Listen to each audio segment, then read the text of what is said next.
माननीय सभापति महोदय जी, मैं आपका शुक्रिया अदा करता हूं कि आपने मुझे बोलने का मौका दिया और मैं आपके माध्यम से माननीय मंत्री जी से कहना चाहता हूं कि मेरी लोकसभा क्षेत्र संभल जो विधानसभा कुंदरकी के ब्लॉक मुंडा पांडे के अंदर एक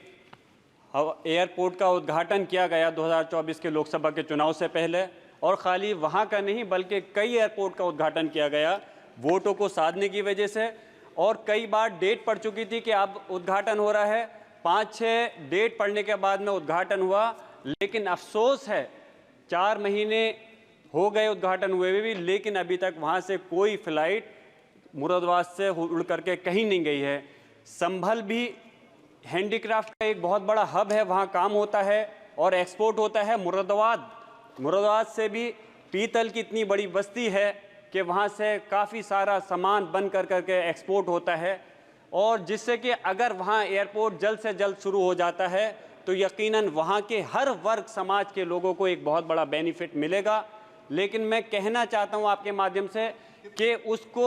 हवाई नहीं बनाया जाए, जल्द से जल्द वहाँ से फ़्लाइट को शुरू किया जाए, और फ़्लाइट सिर्फ 2-3 जगह नहीं बल्कि इस चीज़ का ध्यान रखें कि संभल और मुरादाबाद के अंदर जिस तरह से एक्सपोर्ट हो रहा है, रेवेन्यू दे रहा है, उस तरह से ज़्यादा जगह को वहाँ से फ़्लाइट की शुरुआत होनी चाहिए। और एक माननीय प्रधानमंत्री जी का नारा था, अभी एक हमारे सहयोगी कह रहे थे कि हवाई चप्पल पहनने वाला भी हवाई यात्रा कर सकेगा। मैं तो ये कहूँगा कि वो हवाई चप्पल यात्रा करने वाला भी नारा हवाई हो गया है। यकीनन इतने महंगे टिकट होने के बाद किस तरह से हमारा कोई व्यक्ति नागरिक सफ़र कर सकता है। जो प्राइवेट एयरलाइन है, क्योंकि आप लोग निजीकरण पर ज़्यादा भरोसा करते हैं, आपने एयरपोर्ट को इंडियन एयरलाइन को भेज दिया, एयरपोर्ट को प्राइवेट करते जा रहे हैं। तो जो प्राइवेट कंपनियां हैं वो मनमर्जी मुताबिक 2 गुने 3 गुने 4 गुने अपने किराया कर देती हैं, तो आम आदमी आसानी से उसको अपना भुगतान नहीं कर सकता, और फिर अगर किसी वजह से टिकट को कैंसिल करना चाहता है तो नामचार का पैसा वापस मिलता है। तो इसलिए मेरी गुजारिश है, एक पॉलिसी ऐसी बननी चाहिए जिससे कि इन लोगों की मनमर्जी नहीं चलनी चाहिए। और जो निजीकरण आप लोग लगातार करते जा रहे हो,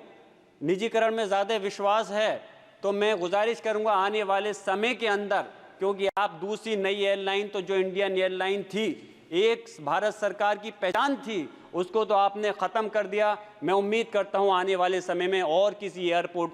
का निजीकरण नहीं होने देंगे। ख़ास तौर से एयरपोर्ट के अंदर खाने और पानी की जो भी होती हैं चीज़ें होती हैं, अगर कोई नागरिक जाए, कोई अगर सफ़र कर रहा हो तो उसको खाने पीने की चीज़ें लेने के लिए कई बार सोचना पड़ता है। मेरी दरख्वास्त है माननीय मंत्री जी से, इस चीज़ पे भी पॉलिसी बनाएं और इस चीज़ पे कंट्रोल होना चाहिए कि कोई व्यक्ति अगर सफ़र कर रहा है तो उस चीज़ पे भी कंट्रोल होना चाहिए कि खाने पीने की चीज़ें में एक लिमिट होनी चाहिए, अननेसेसरी मनमर्जी मुताबिक उसके दाम नहीं बढ़ने चाहिए। मैं आप अपनी बात यहीं ख़त्म कर रहा हूँ और आपने मुझे बोलने का मौका दिया, इस उम्मीद के साथ में कि आपका संज्ञान माननीय मंत्री जी का दिलाना चाहता हूँ कि मेरी बात पे गौर करते हुए हमारा मुरादाबाद संभल के जो एयरपोर्ट है उसको जल्द से जल्द शुरू कराने का काम करेंगे। धन्यवाद। माननीय श्री अजय भट्ट जी। माननीय सभापति जी, मैं आपका आभारी हूँ कि आपने मुझे बहुत ही महत्वपूर्ण विषय